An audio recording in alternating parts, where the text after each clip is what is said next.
여러분, 제동건의 TV입니다. 이재명 대통령의 첫 내각이 발표됐습니다. 이것에 대해서 말씀드리려고 녹화를 진행합니다. 첫 번째 국무총리는 김민석 현 수석최고위원이 됐습니다. 아마 김민석 의원이 지명이 된 것에는 김민석 의원은 김대중 대통령 시절에 공천을 받아서 노무현 대통령 시절에도 있었고, 문재인 대통령 시절에 김민세 소리를 듣다가 다시 돌아와서 찐 민주 의원으로 역할을 하고 있고, 이제 이재명 대통령과 오랜 시간 동안 호흡을 맞춰왔기 때문에 그 부분에 있어서 굉장히 젊은 총리를 원하는 분위기도 좀 있었고, 그 분위기에 맞춰서 좀 빠르게 발탁이 된 것으로 보입니다.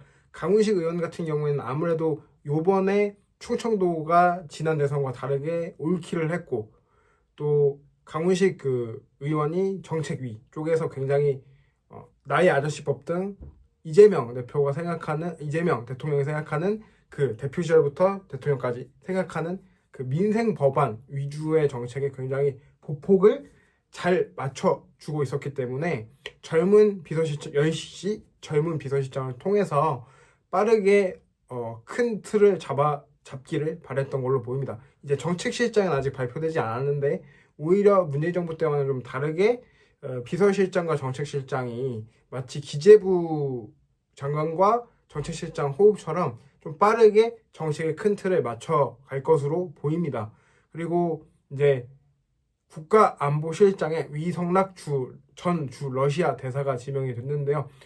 이번에 이재명 대통령과 계속 캠프에서 호흡을 맞춰 왔고, 실제로 지금 우리가 외교 라인 중 고를 수 있는 전문가 중에 가장 비미 라인으로서는 가장 전문가고 베테랑이며 이재명 대통령의 외교 정책을 완성시킬 수 있는 사람입니다. 김현종 부부장과 같이 합을 맞출 것으로 예상이 되고 있습니다.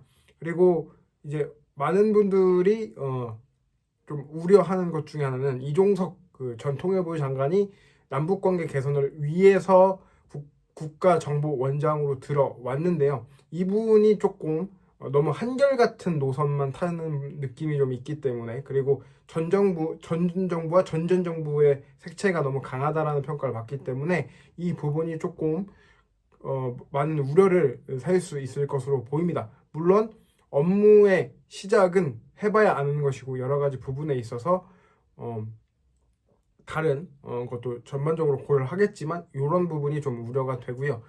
대변인이신 유정 대변님 같은 경우에는 유정대변님 같은 경우에는 워낙에 우리가 비례대표로서 강하게 지지했고 똑부러지게 활동을 했기 때문에 문제가 없을 것으로 보이고요. 경호실장도 육군에서 가장 큰 지지를 받는 그런 분이 된 것으로 전해 들었습니다.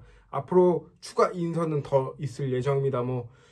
이제 다른 기사에서는 민정수석 오광수, 사법연수원 동기 변호사, 전 정책 범죄 예방국장이 좀 들어온다라는 얘기가 있는데, 전 개인적으로 이 부분을 좀 신중했으면 좋겠고요.